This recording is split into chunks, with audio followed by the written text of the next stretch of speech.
When I was 16, my life derailed in a way that still messes with my head. You know how some families sweep things under the rug and just pretend everything's fine? Yeah, mine didn't even bother with the pretending. I'm Aaron, and back then, I was just your average high school kid, quiet, decent grades, didn't go out much, played guitar in my room to unwind.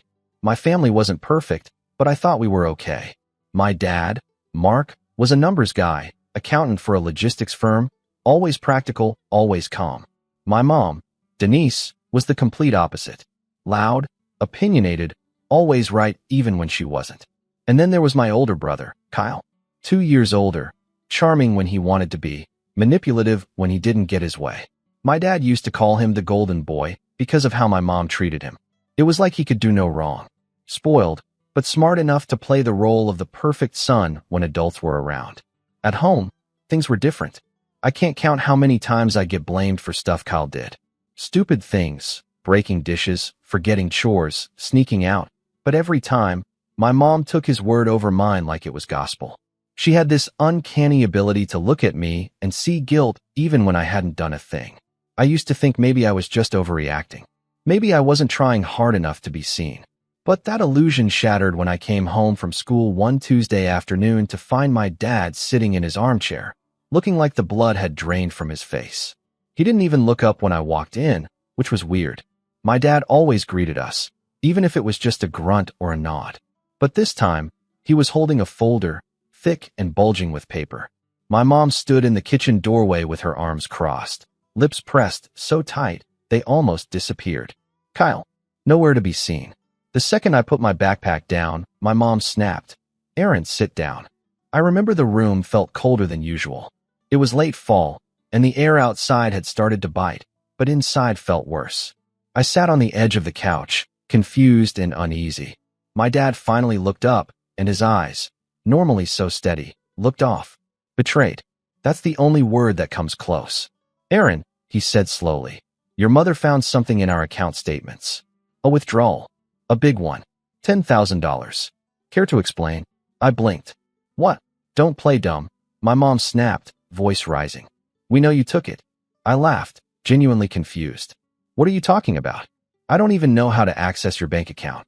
"Don't lie," she said, stepping closer. "You've always been sneaky, always hiding things. You used your dad's login. We found the money gone right after you stayed home sick that week." What was she talking about? I had the flu. Legitimately. I spent most of that week curled up in bed, barely able to breathe through my nose, much less hack into online banking. And the idea that I would steal that kind of money? It was insane. I started to protest, but my dad raised a hand. "I want to believe you, son," he said quietly. "But the money's gone. There's no sign of a break-in. No outside access. Someone in this house did it." "I didn't touch anything," I said, standing up. "Why would I steal 10 grand? What would I even spend that on?" My mom's eyes narrowed like she was waiting for me to slip up. "That's what we want to know. And your brother says he saw you using dad's laptop." I froze. "Kyle." Of course. I remember feeling like I'd just been punched in the chest. Kyle had always lied when it suited him, but this was next level. I hadn't even touched my dad's laptop. It stayed on the home office desk, and it was password protected. Kyle, though, he was always in that room. He liked to snoop, liked to play pretend, as the favorite son in dad's chair when no one was home. "He's lying," I said, trying to keep my voice steady. "I didn't do it. I swear." "This is crazy." My mom scoffed. "Of course you'd say that. Lying comes easy to you, doesn't it?" That's when it hit me. This wasn't just about the money. This was about every little resentment she'd built up toward me. Every time I didn't act like Kyle. Every time I spoke up. Every time I existed in a way she didn't like. This was her opportunity to throw me under the bus and feel justified. My dad looked back down at the papers, silent. And that silence broke something in me. He wasn't defending me. Not really. He was just folding in on himself, unsure. That night, I didn't sleep. I kept waiting for Kyle to come home, for him to walk in like nothing happened. When he finally did, around midnight, I was sitting in the hallway outside his room. He looked at me, blinked, and smiled like this was all some joke. "You messed up, man," he whispered. I stood up, heart racing. "You told them I stole $10,000.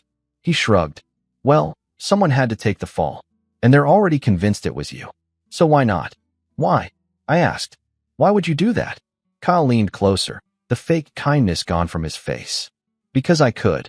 I don't think I've ever felt rage like that. Not before. Not since. But even worse was the helplessness. I wanted to yell, to drag him downstairs and force him to confess. But I knew how that would go. My mom would defend him. My dad would hesitate. And me? I just looked like I was lashing out. The next morning, everything spiraled faster than I could keep up with. My mom said she'd made an appointment. She said I needed help, that I had a problem, that she'd talked to a counselor and found a place for troubled teens who struggle with truth and accountability. A behavioral rehab. At first, I thought she was bluffing, that this was some twisted punishment. But when a van showed up 2 days later with 2 stone-faced men in polos saying they were from a youth facility in the next state over, reality slapped me in the face. I begged my dad not to let them take me. I told him I didn't do it. That Kyle was lying. That mom was wrong. But he just stood there, staring at the floor, fists clenched at his sides. The last thing I saw before the van doors closed was Kyle standing in the driveway, hands in his hoodie pocket, smirking. And that was the beginning of a 2-year nightmare I would never wish on anyone. When I first arrived at the center, I thought there'd been a mistake. Like someone would realize this whole thing was a misunderstanding. That my dad would show up and take me home. That someone, anyone, would believe me. But no one came. And the place wasn't some warm, healing rehab center with therapy dogs and cozy couches. It was cold. Institutional. Cement walls painted a lifeless beige. Linoleum floors that echoed every footstep.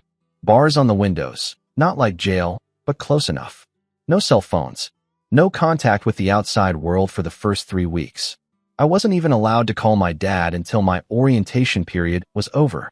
They called it behavioral rehab, but it was really a holding pen for kids whose parents wanted them out of sight. Most of the guys there were dealing with stuff way heavier than me. Drug addiction, gang affiliation, even a few who'd been in juvie before this. And then there was me, the kid who supposedly stole 10 grand and couldn't stop lying. That was my file. That's how the staff treated me. Every day started at 6 a.m. sharp. You got up, made your bed military style, stood in silence for morning head count. Then came group therapy, then chores, then structured outdoor exercise, which was just walking laps around a fenced-in yard with some benches and one sad basketball hoop with no net. Talking during meals wasn't allowed unless it was approved. Any sign of defiance got you docked a privilege. Too many infractions, and you lost your weekly call. Or worse, they put you on reflection. That was basically solitary confinement with a journal and a Bible. I kept my head down mostly, but it didn't matter. The staff already had me labeled as a manipulator. Someone who played innocent to avoid responsibility. I was just another entitled kid in their eyes. And I couldn't prove otherwise. When I finally got my first phone call 3 weeks in, I called home. My dad picked up. My voice cracked when I heard him say my name. "Dad, please," I said. "I didn't do it. You have to believe me." There was a pause on the other end. I heard him exhale slowly. "Aaron, I want to believe you. But your mother, she said there's more. She said you tried to delete the bank records." "What? That's not true. I don't even know how to do that." "She showed me your browser history," he said. "There were searches about online banking, password recovery. That's when I realized what Kyle must have done. He'd used my laptop, searched things to make it look like I was planning something, maybe even logged into Dad's email from it. I didn't search any of that," I said, tears starting to form. "Kyle used my laptop. He's setting me up. You know him. You've seen him lie before." But Dad's voice was distant now. "Look, son, you just need to focus on getting better. We'll talk more when you come home." And just like that, the line went dead. My 5-minute call was up. That night, I didn't sleep. I stared at the ceiling, my hands clenched into fists under the blanket. There was a knot in my chest that wouldn't loosen. This wasn't just a punishment anymore. This was exile. My own parents, my own family, had thrown me away. 2 months in, we had family visitation day. One Saturday every 8 weeks, families were allowed to visit approved residents for a few hours in the courtyard. I spent the whole week before it hoping my dad would come, that he'd look me in the eye and see the truth. But it wasn't Dad who showed up. It was Mom. She walked in like she owned the place. Bright lipstick, sunglasses, big smile that didn't reach her eyes. She brought Kyle with her. He was wearing designer sneakers and a new jacket. I sat across the table from them, still in my plain gray facility-issued hoodie. "Well, don't you look healthier?" she said like it was a compliment. Kyle just sat there, twirling a plastic fork between his fingers and smirking. I didn't say anything. I couldn't trust myself to speak. We came to check on your progress, Mom continued. Kyle's been doing wonderfully. He got into the college of his choice. A partial scholarship, too. Cool, I muttered. She leaned forward. Aaron, I hope you understand that this is for your own good. You've always had trouble with accountability. This place is helping you grow. I didn't steal anything, I said quietly. Her smile faded. You're still clinging to that lie? I looked straight at her. Kyle did it. You know it. You're just covering for him. She laughed. Actually laughed. That's your problem, Aaron. Always playing the victim. Always blaming others. It's pathetic. Kyle finally spoke. Man, maybe you should just write a book about how life's so unfair. Bet no one would buy it, though. I stood up. My chair scraped loudly against the concrete. One of the staff members looked over, hand already moving toward his walkie-talkie. You think this is funny? I snapped at Kyle.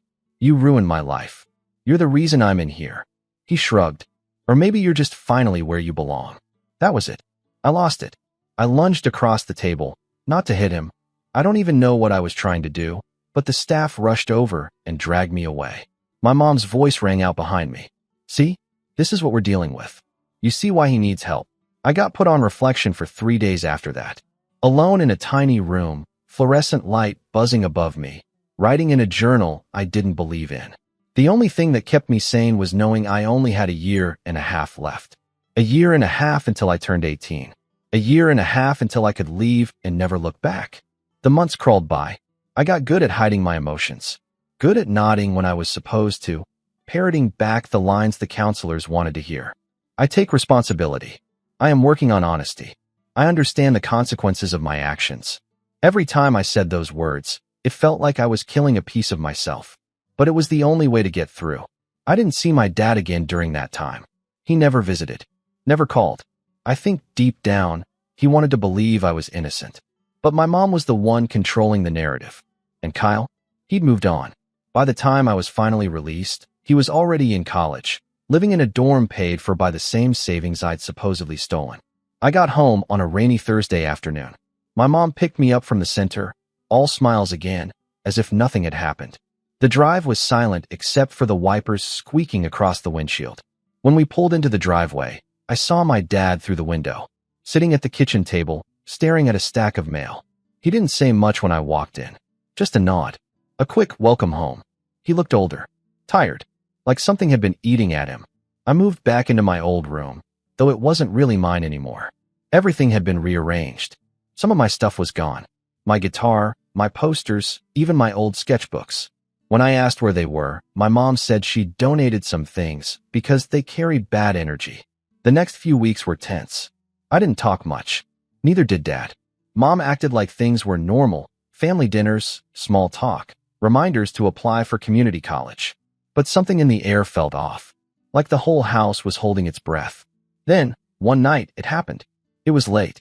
I couldn't sleep, so I went downstairs to grab some water. As I passed the office, I saw the light on and heard rustling. I peeked in. My dad was sitting on the floor with a cardboard box in front of him. Old papers, envelopes, folders. What are you doing? I asked. He didn't look up. Just said, cleaning. I stepped closer. He held up a dusty envelope with Kyle's name on it. Inside were bank statements, dated 2 years back, right around the time the money had vanished. He looked at one page, then another, then another. Dad, I said. He didn't answer, just stared at a printout for a withdrawal made at an ATM.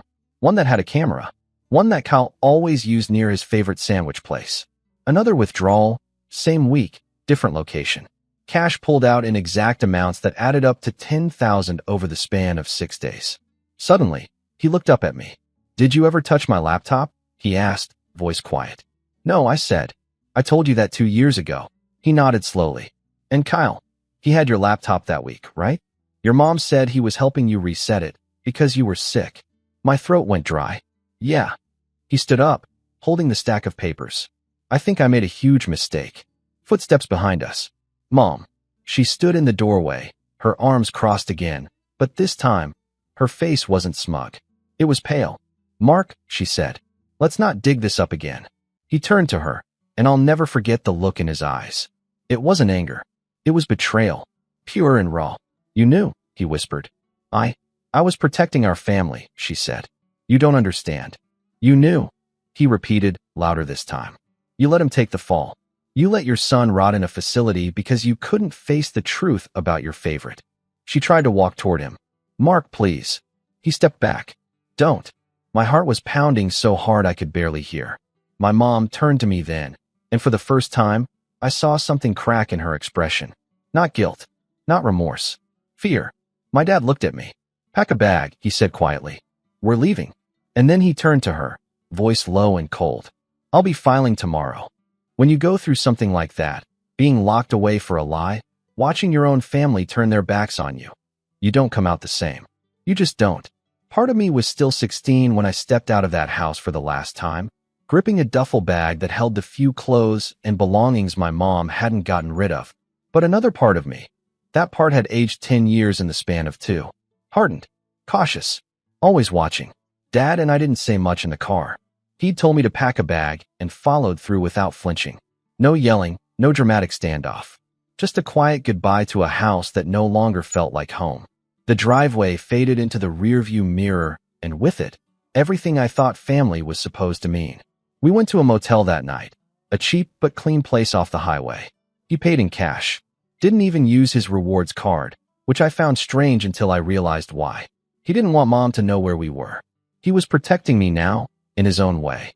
Maybe it was guilt. Maybe it was love. Maybe both. But for the first time in 2 years, I slept in a bed without bars on the windows. The next morning, we went to his sister's place. Aunt Lori. I barely knew her growing up. Mom never liked her, said she was chaotic and too nosy. Funny, considering Lori was the first adult to hug me and say, I'm so sorry, kiddo, like she actually meant it. Dad stayed in her guest room for a while. I got the futon in her home office. It wasn't glamorous, but it was safe. And for the first time since I was 16, I could breathe.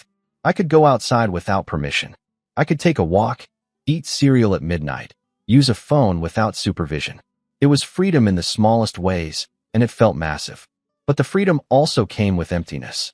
I had no job, no high school diploma, just a thin stack of transfer credits from the rehab program that didn't count for much. No friends, no college plans. My entire social life had vanished the moment I'd been taken away. Everyone from my old school had graduated while I was locked up, and I hadn't heard from a single one of them since. Either they believed the rumors, or they didn't know what to say. Or both. Rock bottom doesn't always look like crying in the rain or smashing mirrors. Sometimes it looks like staring at your reflection in a microwave at 3 a.m., wondering if you're ever going to matter to anyone again. Dad tried. I'll give him that. He'd cook breakfast some mornings and leave the last pancake for me, even though he loved pancakes. He'd ask if I wanted to talk. Sometimes I did. Mostly, I didn't know how. I was still angry. At him, at Mom, at Kyle, at myself for not seeing it coming. The real turning point came one afternoon when Aunt Lori came home with a used laptop. It's not much, she said, placing it in front of me. But I figured you might want to. I don't know. Right? Apply for jobs, something. You've got time now. I didn't know what to do with it at first.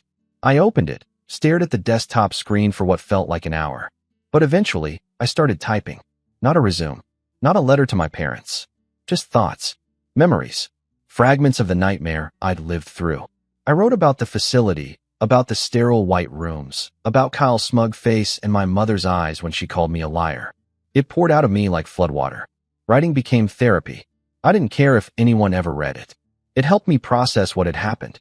I started posting anonymously online, on forums, then Reddit, under a throwaway account. The responses shocked me. People didn't just sympathize, they believed me. They were angry for me.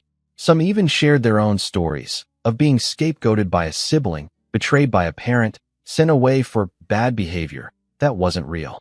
That sense of connection was like a lifeline. And slowly, something started to shift. I enrolled in a GED program through the local community college. Aunt Lori helped me get a bus pass. Dad paid for the textbooks. It felt weird being older than most of the other students, but I didn't care. For the first time in a long time, I was building something. A future that didn't rely on anyone else's lies. I passed the GED in 6 months. Scored in the top percentile, too. Dad teared up when I showed him the certificate. He didn't say much. He was never good with emotions. but he gave me the longest hug of my life. With that under my belt, I started looking for work. It wasn't glamorous. First job was stocking shelves at a pharmacy, night shifts mostly. Then a stint at a hardware store. I learned how to show up on time, how to manage money, how to not let resentment eat me alive when customers snapped at me like I was nothing. I saved every dime I could. Bought my own used car, a rusty but reliable Honda Civic with a stereo that only played FM radio. That thing felt like a chariot to me. My own keys. My own escape. Meanwhile, Dad's life was unraveling in a different way. The divorce got ugly. Mom tried to paint him as unstable, claimed he was turning against his own family. But the bank statements, those saved us. Not just the ones he found in the attic, but the ones he requested through official channels. Kyle's withdrawals. Kyle's transactions. One even showed him buying concert tickets during the time I was supposedly sick in bed. And the kicker? Surveillance footage. One of the ATMs kept archival footage longer than usual. It took a lawyer and a lot of phone calls, but Dad got a copy. It showed Kyle, clear as day, smiling, wearing the same hoodie he used to borrow from me, pulling cash out like it was Monopoly money. That video became the smoking gun. Dad didn't show it to me right away. When he finally did, it wasn't to rub anything in. It was to let me know I wasn't crazy, that everything I'd said was true. And even then, all I could feel was numbness. Sometimes you get so used to being doubted that proof feels like nothing. Like you spent so long screaming into a void that when someone finally hears you, you're too tired to care. But it mattered. In court, it mattered. Mom's lawyer backpedaled hard once the evidence came out. She tried to claim she didn't know. That Kyle had lied to her, too. But emails between her and Kyle told a different story. Messages about keeping the story straight. About Aaron's therapy being good for him regardless. About protecting our family image. Dad won custody of the house, sold it within the month, split the assets, kept the car, gave Mom what the court demanded and not a cent more. He never screamed at her, never dragged her through the mud, just walked away. And then he came to me with something unexpected. You should decide what happens next, he said one evening. With Kyle, with your mother, whether we press charges. I was floored. Me? I asked. Why me?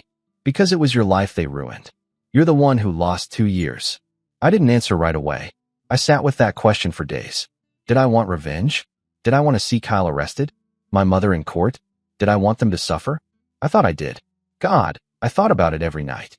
But something inside me had shifted. Not softened exactly. Just refocused. I didn't want to waste another second being defined by them. So I said, let the court decide. I just want to live my life. And I meant it. I kept working, kept saving, got a scholarship to take college classes part-time, started majoring in psychology, of all things. Maybe because I wanted to understand how people could do what they did and still sleep at night. One of my Reddit posts about the rehab facility blew up, went viral, got picked up by a blog, then a podcast. People started reaching out, sharing, connecting. That post became a catalyst, not just for me, but for others. It even caught the attention of a local journalist. They interviewed me, anonymously at first, and did a deep dive on the rehab program. Turns out, I wasn't the only one wrongfully sent there. The facility eventually came under investigation for multiple allegations, falsified reports, abuse, even mismanagement of funds. It was shut down less than a year later. That was the first time I realized I wasn't just rebuilding. I was making noise, and that noise mattered. Kyle eventually dropped out of college. No one knows the full story. Some say he got expelled for cheating. Others say he just stopped showing up. He moved out of state after that. Haven't seen him since. Mom. Well, her reputation didn't survive the divorce. Turns out, when you build your entire social life on pretending to have a perfect family, that image doesn't last long after the truth comes out. She moved in with her sister. Tried reaching out once, through a letter. I never opened it. Not because I wanted revenge, but because I was done giving her power over my peace. Now, years later, I'm 22. I live in a small apartment with peeling paint and a leaky faucet, but it's mine. I tutor high school students on the side, help them write college essays. Sometimes they ask about my story, why I went into psychology. I just tell them, life teaches you a lot when you're not looking. But recently, something happened that brought it all back. Something I didn't see coming. It started with a knock on my door, and on the other side was someone I never expected to see again. The knock at the door that evening didn't sound urgent, just 2 measured taps. I was in sweatpants, half watching a documentary on human memory for one of my psych classes, a bowl of half-eaten instant noodles in my lap. Nothing about that night felt special. But sometimes life doesn't cue the music or dim the lights when it wants to change everything. Sometimes it just knocks. I opened the door with the chain still on, peeking out through the gap. "Hey," said the figure in the hallway. I froze. My grip on the door tightened. It was Kyle. Older, leaner, unshaven. Dressed in a hoodie that had clearly seen better days, backpack slung low over one shoulder. He looked like someone who'd run out of couches to crash on and was trying to fake confidence through exhaustion. I didn't say anything. I didn't even fully register the emotion that flooded me. Anger, shock, disbelief. It all tangled up in my throat. He held up a hand, like I was a cop and he needed to prove he wasn't armed. "I know. You probably want to slam the door in my face." "Fair." I said nothing. I need 5 minutes. Please." I looked him over. Kyle, the same guy who ruined 2 years of my life with a smirk and a lie. The same guy whose actions fractured our family and almost destroyed me. And now he was standing outside my apartment like a lost dog. Maybe it was curiosity. Maybe it was closure. I unchained the door and opened it. He stepped in slowly, like he expected a trap to spring at any moment. The apartment was dim, quiet, warm. He looked around like he hadn't been indoors in a while. "You live here alone?" "Get to the point," I said. My voice came out colder than I expected. It surprised even me. He nodded and sat on the edge of the futon, my only piece of furniture besides a thrift store bookshelf and the wobbly kitchen table. "I messed up," he said. "I know that doesn't even scratch the surface, but I don't know where else to start." "You think I care about apologies?" I said. "You think I've just been waiting to hear you say my bad, and all this goes away?" "No," he said quickly. "No, I know that. I'm not here for forgiveness." "Then why are you here?" He hesitated, looked down at his hands. "I don't have anyone else. Mom won't return my calls. Her sister kicked me out last week. I've been couch surfing. I was living with a friend, but they found out what happened back then. About the money, the rehab, everything." My heart thumped once. Hard. "How?" "That Reddit post," he said, not meeting my eyes. "The one that blew up?" Someone recognized the details. It went around my old college. Word got out. So he knew. I sat down across from him, folding my arms. "And now you want what, money? A place to stay? A clean slate?" He laughed bitterly. "Man, I don't even want sympathy at this point. I thought maybe if I could talk to you, own up to it, maybe I could start over." I narrowed my eyes. "You think coming clean fixes anything?" "No," he said, voice cracking. "But it's a start." We sat in silence. My mind wasn't sure what to do with him being there. For years, I'd pictured this moment a dozen different ways. Him begging for forgiveness, me slamming the door, maybe even yelling, throwing something, making a scene. But now that it was real, I felt nothing, just calculation. And somewhere in that stillness, I felt the gears start to turn. Because if Kyle was finally cornered, if he had no allies left, then maybe it was time I stopped surviving and started rebuilding something else. Leverage. "I want a full confession," I said finally. "Written. Signed. Every detail." He blinked. "What?" "You heard me. You want to start over? Then tell the truth. Not to me. On paper. Everything you did. How you stole the money. How you framed me. How Mom helped cover it up." He rubbed his face. "Dude, I'm not writing a signed confession like some TV crime drama." "Then get out," I said, standing up. He stayed put, glancing at the door, then back at me. "If I do this, what do I get?" "You get a chance," I said slowly, "not to have your name dragged through court. Because I still have the ATM footage, the emails, the bank statements. I've got enough evidence to make sure you'll never be able to open a checking account without a red flag popping up." Kyle swallowed. "And if I wanted," I added, "I could go public. Not anonymously this time. Full names. Full history. Turn the next Reddit post into a news story. You'll never get hired anywhere decent again. And Mom, she'll go down with you. She's got just as many skeletons." His shoulders slumped. The weight of it hit him. "Finally. I'll write it," he said quietly. "Good." He stayed the night. I didn't offer it. He just never left. I didn't let him sleep in my bed or even on the futon. I gave him a blanket and let him curl up on the floor. In the morning, I handed him a notebook and a pen. "Write," I said. It took him 2 days. Every word was dripping with shame. But he wrote it all. The plan to take the money. The passwords he guessed from Dad's notes. Using my laptop to plant search history.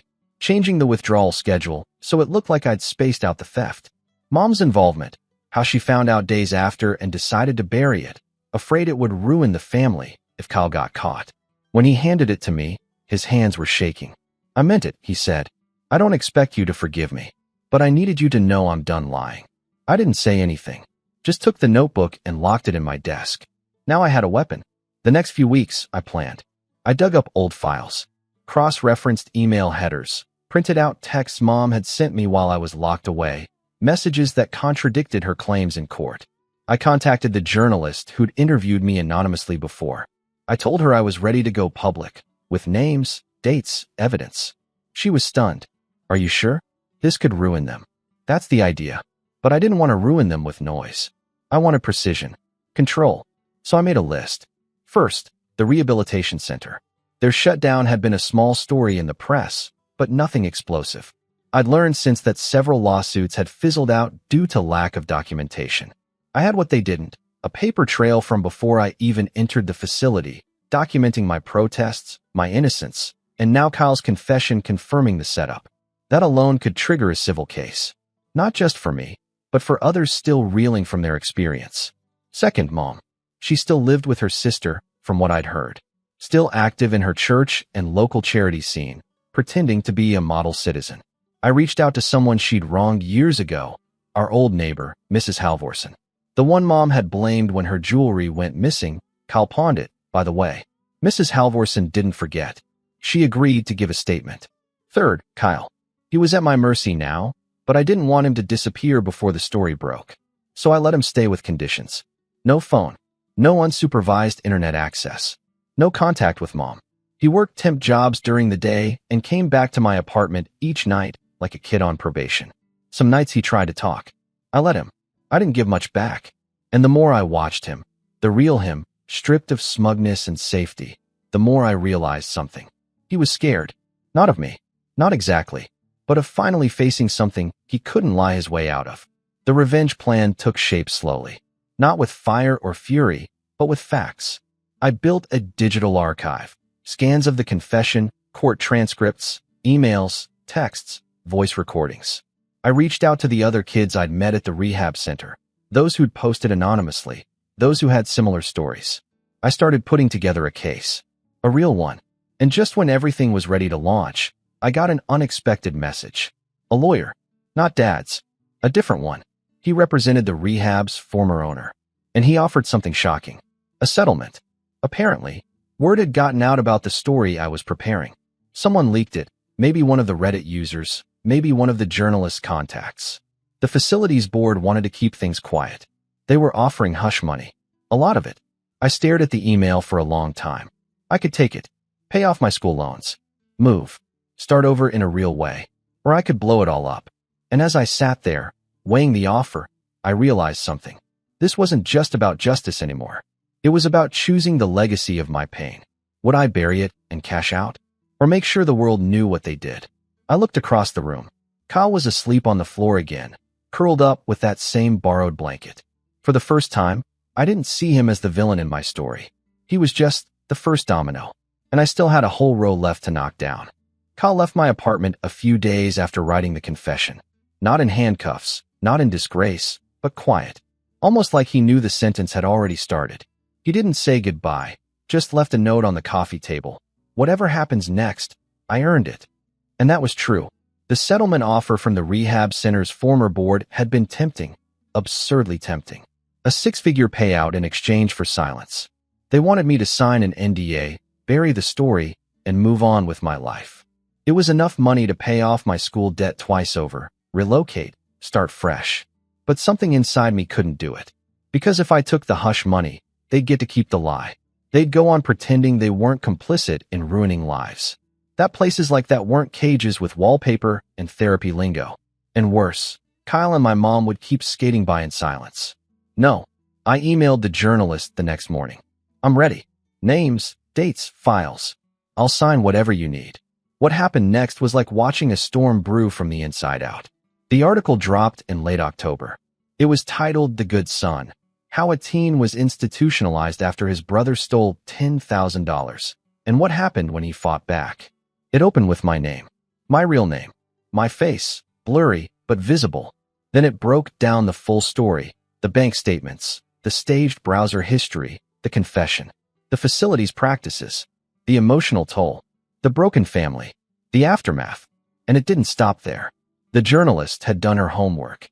She'd interviewed other former residents of the rehab center, dug up financial records showing how parents were billed for extended stays that weren't medically necessary. One family had been forced into debt. Another had lost custody of their son temporarily because the facility flagged him as non-compliant and potentially dangerous, a lie based on a refusal to recite a fake apology in group therapy. The story exploded. Within a week, it hit front pages on multiple platforms. The podcast that originally covered my anonymous Reddit post re-released a new episode, with my voice, this time. I told my story in full. Every lie, every betrayal, every second I spent counting down the days on the cement floor of that facility, wondering if anyone would ever believe me again. By the second week, legal teams were reaching out, not to sue me, but to join forces. A class action lawsuit was filed on behalf of 23 former residents, myself included. I wasn't doing it for money anymore. I had a full scholarship now, offered by a foundation that heard the story and wanted to support me through the rest of my degree. No, this lawsuit wasn't for survival. It was for the kids still stuck in places like that. And then came the fallout. First, the facility. The state opened a full investigation into their operations. 2 former staff members testified under oath that they were instructed to exaggerate behavioral issues to prolong stays. Several documents surfaced showing altered records, residents being marked as violent for things like refusing to make eye contact or asking for their phone. The rehab center was not only shut down permanently, but criminal charges were filed against its former administrators. One was arrested for fraud, another for falsifying medical records. The program director, the one who ran my intake interview, who looked me in the eye and said I needed reprogramming, was barred from working in healthcare ever again. Second, my mother. Her reaction came 2 days after the article broke. A text. Just one line. "How could you do this to your own family?" I didn't answer. She sent another, and another, then tried calling. I blocked her. She went to Dad, furious.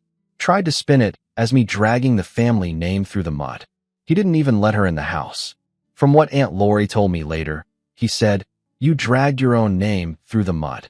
Erin just held up a mirror. Her reputation? Gone. Her precious image as the perfect suburban martyr?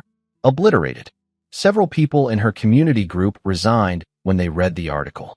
The nonprofit she volunteered with dropped her from their board, pending clarification. The same woman who once called me a liar to my face now couldn't walk into the grocery store without whispers. She sent one more letter. This time, no accusation, just a desperate, rambling apology. I thought I was protecting Kyle. I thought you were strong enough to handle it. I didn't know it would go this far. I didn't open it either. Third, Kyle. He got fired from his latest job when someone recognized his name. His attempt to apply to another university? Rejected, thanks to the public records now attached to his name and the article that trended for weeks. He vanished from social media. Then one night, he emailed me. Not to ask for forgiveness, not to beg. Just an update. I'm staying with a guy from a halfway house. Working at a warehouse in Oregon. It's hard, but honest. That's all I can do now. I still read your articles sometimes. Reminds me of the line I crossed. I didn't respond. Not to be cruel, but because there was nothing more to say. He wasn't the main villain anymore. He was just another casualty of his own lies. And then, finally, me. I graduated top of my class. The foundation that sponsored my degree asked me to speak at a youth justice summit that summer. I stood on stage in front of hundreds of people, counselors, educators, policymakers, and told them how easy it is to bury a kid when the wrong person tells the right lie. How systems aren't broken, they're built that way. And how the hardest part of surviving isn't getting out. It's being heard. When I stepped off that stage, a boy around 15 came up to me with his dad. He didn't say much, just hugged me, tight. His dad nodded, eyes glassy, and said, "Thank you for saying what he couldn't." That was the moment I realized I'd done the right thing. I'd taken everything they tried to bury me with and built something stronger. not revenge for its own sake, but justice that echoed. A reminder that even if the world tries to write you off as broken, there's power in picking up the pen yourself. I moved to a new city that fall, started working with a nonprofit that provides legal aid to teens in crisis. Every time I walk into that office, I think about the day I stood in my kitchen at 16, being accused of something I didn't do, and how no one listened. Now, I make sure someone does. As for my past, it's still with me. Scars don't vanish, but they remind you where not to walk again. And sometimes, just sometimes, they show you where to build your armor. Because when the world tells you your truth doesn't matter, and you prove them wrong, there's no feeling quite like it.